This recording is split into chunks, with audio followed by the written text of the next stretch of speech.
UHAI is a Swahili word that means alive. So the message is clear when you hear the name of the African-based social activist media campaign, I Am UHAI. Its specific focus is on sexuality, health, and human rights for the gay community in East Africa, and to raise awareness, they rely heavily on film. Coming up, we'll meet a representative of the group and a filmmaker with the first-hand experience with these issues. But here's the trailer for the one film that the organization helped to fund.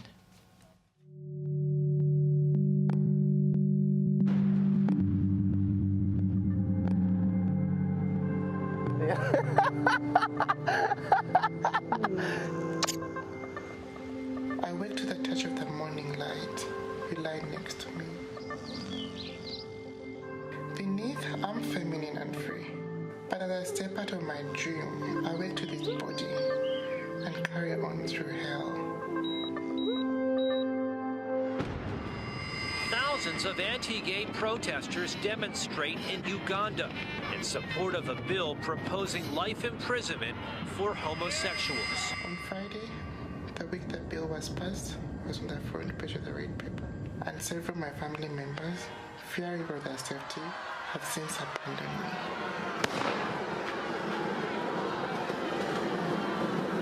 This feels better. It's more fun.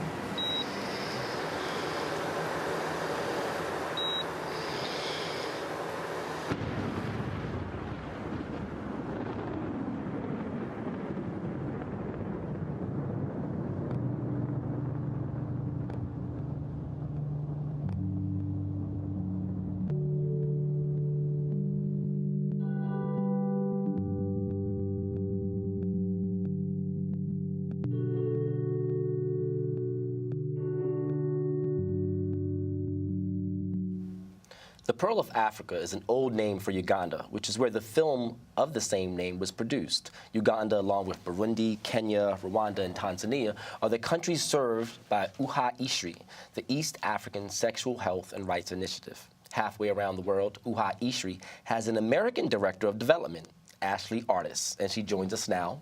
Welcome. Thank you. And with her as well, filmmaker Lucas Habte. Thanks for joining us here on BK Live. Thanks for having me. Okay, so Ashley, can you tell us just a little bit about the film that we just saw? Sure. So The Pearl of Africa originally started as a web series that was self-produced by my coworker at UHAI, Cleo Kambugu, who's a trans woman who's originally from Uganda, and due to the backlash and violence from the Ugandan Anti-Homosexuality Act in 2014, was forced to flee to Kenya. And that web series, she started really to tell her story and to inspire people who might be living in fear to kind of live out loud, because that's when the change is really going to be made. You know, they say exposure is 9/10 of the game in sensitization to homosexuality. And just knowing somebody who is a friend, a family member, a coworker, can help to change people's attitudes. And, you know, typically when you're involved in this type of work, this is activism, there's a passion, there's a connection. What's the connection to this work? Sure. For me, it's a personal passion because I believe strongly in human rights. I think the U.S. has seen the spread of sensitivity to gay people. You know, we had our Marriage Act passed, but the work isn't done. It's not done until you can go anywhere in the world and feel safe and comfortable as a person. And this LGBTI rights movement is really a global movement. Pride should really be worldwide. Pride should definitely be worldwide. How does film sort of help you tell the story and, as you say, put that image in front of people? And then that being said, after we hear from you, then I want Lucas to jump in as well. Absolutely. So I think that storytelling is the best form of transmitting your message, right? Art and film. Art really is the oldest form of political uprising, right? You spread your art, you spread your message, you tell your story. And so this film, along with other films that UHAI's been involved in, have really been crucial in letting people know about the situation in Uganda, and in other places in the region where we work. So we find it, the reaction to this film, it's absolutely beautiful. You two definitely have to see it. Is mesmerizing, and that is my favorite part of my job, just the light bulbs going off and people really understanding what's happening. Okay. Yeah, I mean, I have had, from my experience living in Ethiopia and visiting Kenya and talking with a lot of activists and people who are affected by these issues, I also really believe in the power of storytelling, but I think it's also important for people to be able to tell their own stories to their own people, right? And to be able to, it's just about the audience.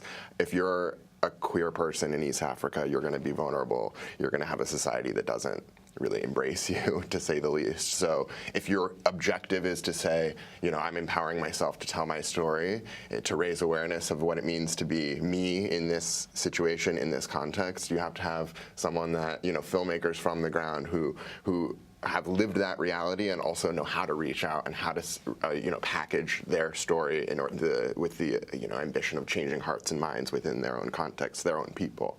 And UHAI supports projects like that and has a really specific mission to empower people to do that. To do some things. So how many films has UHAI funded and gotten behind?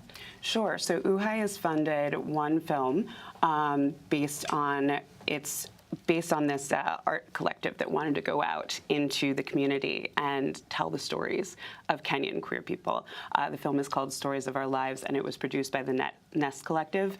UHAI gave them basically their entire production budget, and they got to go out and tell these stories. It originally started as a book, and somebody said, these stories are so visual and so beautiful. I think they'd make a great film. So that was kind of our first foray into filmmaking, and that film as well is absolutely gorgeous. And then with The Pearl of Africa, Cleo is an UHAI staff person. She's our grants administrator, and UHAI helped fund her surgery. So that trip to Thailand that you see her take in the film to go get her sexual reassignment surgery, or SRS as they call it, was funded in part by UHAI EASHRI. How can people here in the United States help sort of with this mission? Like you were saying, there's a lot of freedoms that we sort of take for granted here, and those were all hard fought, and there's many battles that still obviously need to be waged. But you're right, we do take so many things for granted. How can we make this a truly international effort? Absolutely. Well, one, come out to our events, help support UHAI financially. The context for getting funding in East Africa is very, very small, and it's a key portion of our budget every year is funding from individuals here in the U.S. Now that we've made some of our gains, it's time to turn our eyes elsewhere and really reach out to our global family. And then also have conversations, come to the screenings, ask questions, take it home to people around you and tell people about these stories, and let's make it a movement. And just to paint the picture, sometimes reality doesn't set in until we see it. We saw what happened in Orlando, and that really let people know that this is a serious situation with prejudice against the LGBTQ community. If you could paint the picture outside of America, because it's not just happening in the States, what picture could you paint? Well, I can tell you that, if you're a queer person in Ethiopia, for example, there's no out people in the public sphere. So there's one narrative of what it means to be gay, and that might be one that comes from a religious perspective, saying it's an abomination before God, or saying that it's a Western import. And it's really important to counter that narrative and to say, actually, we exist, we're here, this is what our experience is, we're proud Ethiopians or Kenyans or Tanzanians, and we're a part of this society, we're part of a fabric of this, we have something to contribute, we do contribute, and we matter, our lives matter, and I think that that's important for us in America to understand that there's no one way to be gay or one way to be proud. There's all, different people come from different contexts, and we should highlight those voices and value them and realize that every experience is important. Okay. We have about 30 seconds left, so we want you to get the last word. How can people support? How can people find out about these films? And how can filmmakers continue to be inspired and find those resources? Absolutely. So you can follow us on Instagram at IamUHAI. That's where we publicize a lot of our events and screenings. We'll be doing much more in the months to come, so look out for that. You can go to our website and donate, and that's UHAI-EASHRI.org/donate. And tell your friends, tell your loved ones that we're here, and it's time to make a change. Thank you so much. Thank you. It's time to make a change.